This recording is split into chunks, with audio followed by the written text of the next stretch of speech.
Puis il y a une chose que vous achetez en ligne. 9 heures! Parce que les pointures diffèrent, que vous soyez en France, en Angleterre. T'es-tu sérieux? En Amérique. Partout! En Asie, Il n'y a pas. Ben non, ça n'a un jamais seul été. pays qui a la même. Ben non! C'est sûr! Je te l'ai déjà dit! Faut uniformiser!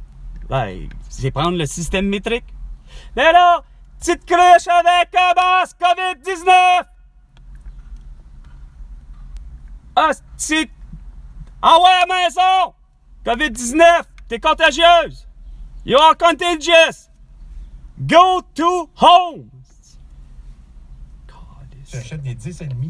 Ben ouais, t'achètes des 10,5, la demi-pointure, mais tu sais, c'est jamais la même grandeur. C'est du 44 casse-bas, en France, en Europe. Pas capable d'avoir des dimensions. Hostie, tabarnak.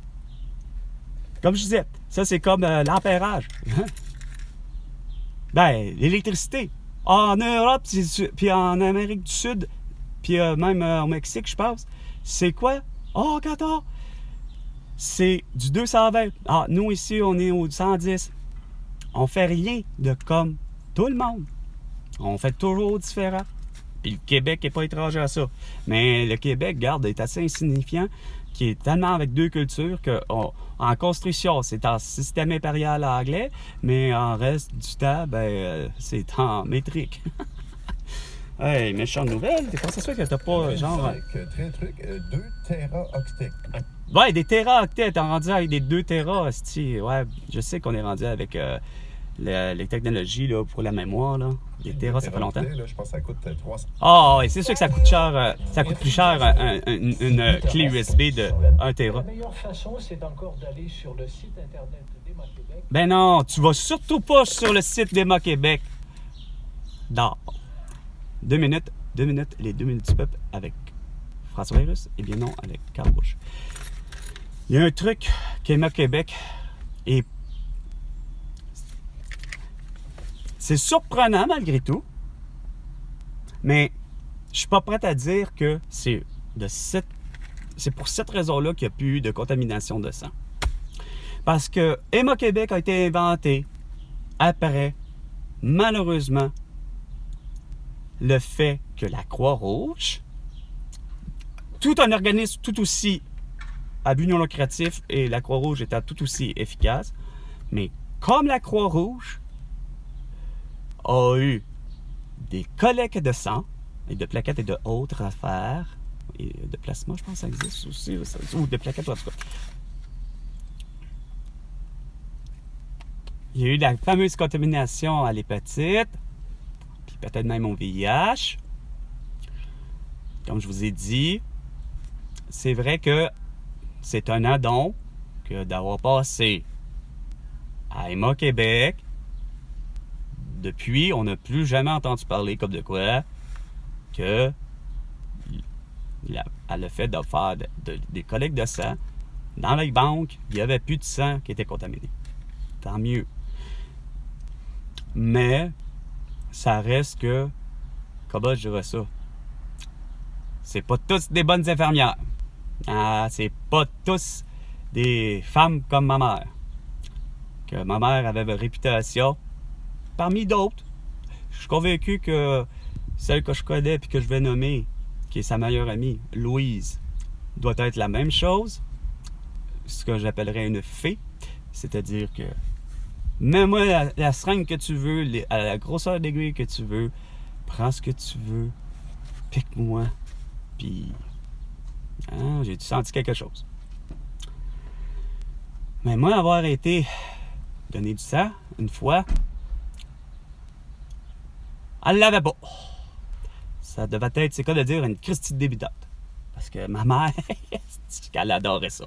J'étais adolescent, ma mère, elle me prenait la pression. Puis c'était drôle de lien que j'avais avec ma mère là-dessus. J'aimais ça. C'était le bout le plus intéressant aussi, insignifiant, que j'aimais avec ma mère. Maman était chez elle, à la maison, déjà avec son stéthoscope. Voyons, son stéthoscope. Puis, voyons, la machine à pression, là, bien naturelle. Puis elle aimait ça. Elle se pratiquait sur moi, puis elle était là tout le temps. Oh, que je les aime tes veines. Oh, que t'as des belles veines. Qu'elle aimerait tellement m'épiquer. Je sais pas si elle a le droit. dans la logique, on me dit que, déontologiquement parlant, elle n'a pas le droit de piquer. Sauf que, la fois que je me suis présenté au tournant des années 2000, je m'étais présenté justement, à la clinique de Héma-Québec, celle qui est située, justement, au bord de la 25 du tunnel, puis tout ça, bref, puis de la 40, la métropolitaine, mais plus vers le sud, c'est-à-dire la place Versailles. Je m'en rends là. Écoute, hey, j'en revenais pas. Elle savait pas piquer du tout. Je sais pas si j'ai eu l'infirmière la plus cruche ou simplement j'ai eu l'infirmière qui était complètement la plus débutante, puis elle n'a pas réussi à m'apprendre la veine. Elle prétendait que, comme on dit, ma veine était fuyante. Elle n'a pas réussi à la piquer comme il faut. Que j'étais... C'est quoi de le dire? Moi qui, curieusement, pour avoir eu... Puis ma mère était même présente, elle était même témoin d'une fois.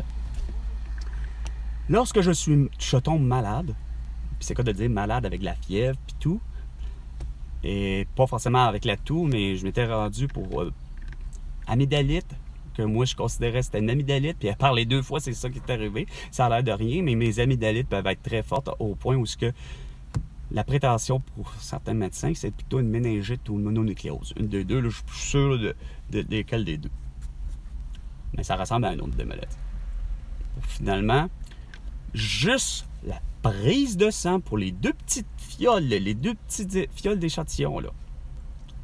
De sang, là, c'est rien, là. T'enlèves pas, là, le 500 ml de sang, là, qu'une collecte de sang. Non, non. C'est rien. C'est peut-être 25 ml, je pense.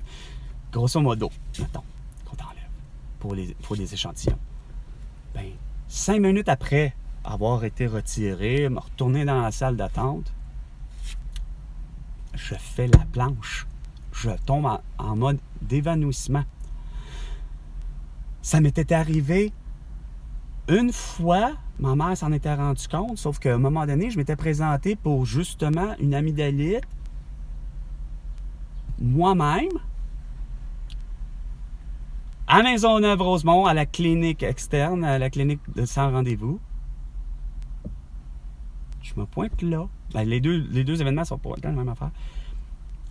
Elle me fait les analyses, tout ça, c'est-à-dire elle me prend mon échantillon de sang, je m'installe dans la salle d'attente pour reprendre un rendez-vous.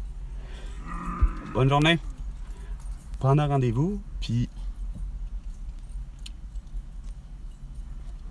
j'étais devant. C'est quoi de dire, il y avait juste ce qui nous séparait entre le comptoir esprit où est-ce que t'as l'infirmière à l'avant, puis la prise de rendez-vous, c'est une infirmière qui est à l'avant. Je commence à prendre le rendez-vous. Je vous le jure. Je suis sûr que c'est elle qui a réussi. A été hyper rapide. J'ai dû être devant elle très blanc, mais c'est devenu, c'est quoi de dire blanc devant moi? Je tombais en évanouissement. Puis j'ai eu juste le temps. La seule chose que j'ai eu le temps de voir, c'est de l'avoir levé rapidement, passé à côté j'étais déjà une chance, j'étais pas comment je dis ça, par rapport à le comptoir, la manière qui était faite, c'est qu'elle pouvait déjà sortir. Puis il y avait un autre bout de comptoir, il y avait peut-être l'espace évidemment d'une chaise roulante. Bien vite, elle a été, puis elle a réussi à me rattraper. La meilleure des façons, c'est-à-dire de mettre le genou entre mes deux jambes, par rapport au fessier, puis bang, elle a réussi à me récupérer. Il y avait une autre infirmière qui est arrivée bien vite, qui était en train de parler avec quelqu'un d'autre elle ne pouvait pas le voir parce que de son angle mort, mais elle s'en est bien rendu compte quand l'autre a jumpé vite. Elle m'a réussi à me récupérer, m'asseoir sur une des chaises de la salle d'attente. Est-ce que monsieur, ça va? Carrément, je leur dis, en reprenant moindrement un peu plus conscience. Ouais, je sais, je suis en train de faire la planche. Je suis en train de m'évanouir. On m'a réinstallé tout de suite à m'étendre. 5 minutes à me rentrer. L'infirmière qui m'avait vu ils m'ont ramené. Va t'asseoir. Mais pour la même affaire, quand ça a été venu pour faire pas la prise de sang, mais parce qu'elle gossait, l'infirmière à la collecte de sang parce qu'elle a gossé dans la veine. J'ai regardé, j'ai dit, là, ta sort au plus Christ. Non, j'ai pas dit ça de même, mais j'ai dit, ta sort, qu'est-ce qu'il y a, monsieur? Vous la sortez, là, vous traînez, puis je suis en train de m'évanouir. Mais là, cette action-là, là, ça a l'air de rien, mais moi, il n'y a rien à faire. Je vous l'ai déjà montré. Je fais des bleus facilement. Je n'ai jamais su pourquoi, mais je fais des bleus facilement. Hey, le monde, il se demandait ce qui se passait. J'étais devenu le bras, parce qu'on pique à peu près à la hauteur quasiment presque dans le coude. Mais sacrément, j'avais pratiquement d'ici à là, c'était devenu bleu. Le sang était devenu bleu mauve. Une espèce de grosse tache de naissance rouge dégueulasse. Entre guillemets, façon de parler. Ma mère elle me l'avait dit tout de suite. Elle a dit, tu retournes tout de suite à la clinique. Je retourne à la clinique de, justement, d'Emma Québec pour faire un rapport d'incident. Compresse d'eau froide ou l'enflure. J'ai resté un bon 2 semaines avant que même, quand ça devient rouge, tout, j'ai été 2 semaines avec une espèce de... les collègues de travail, puis tout le monde me regardait. Qu'est-ce que t'as fait? Oh, j'ai juste été donner du sang. On dit, mais comment ça? Ah, c'est ça. Bon. Fait que sur ce, c'était Salut Québec avec Carl Brochu. À la prochaine chicane, François Legault.